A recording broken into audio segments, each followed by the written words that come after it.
सुट्टीचा दिवस असला की काही ना काही वेगळं बनवावंच लागते। तर आज सगळ्यांना डाळबट्टी खायची इच्छा होती, रविवार होता म्हणून।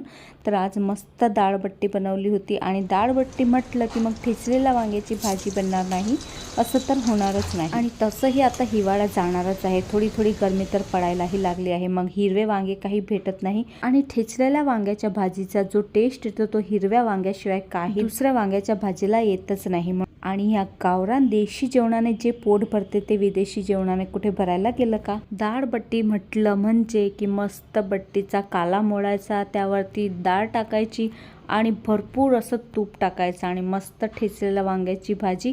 आहा हा, असं पोट भरते की मस्त गावाचीच आठवण होते। आणि या गावरान जेवणाची चव आताच्या मुलांना कुठे कळणार आहे। शेवटी देशी ते देशी आणि विदेशी ते विदेशीच असतं नाही का। चला वा, आमची तर मस्त थाळी लागलेली आहे, आता आम्ही मस्त पोटभर जेवण करतो। तुम्ही सुद्धा या देशी जेवण करायला।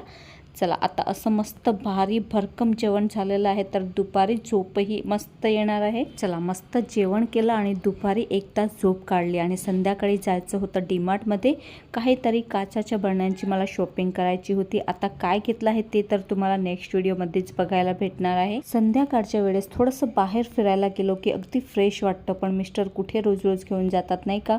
चला या बहाण्याने थोडासा फेरफटकाही होऊन गेला आणि जे घ्यायचं होतं ते सुद्धा घेऊन घेतलं। आता डीमार्ट मध्ये गेलेले आहे म्हटल्यावर हेही घ्यायचं आणि तेही घ्यायचं, खूप सारी घ्यायची इच्छा होते, पण शेवटी बजेटही बघावं लागतं। घ्यायची जरी एक वस्तू असली तरी पूर्ण डीमार्ट आपण फिरूनच घेतो, काय नवीन आलं आहे म्हणून। चला तर पुन्हा भेटूया।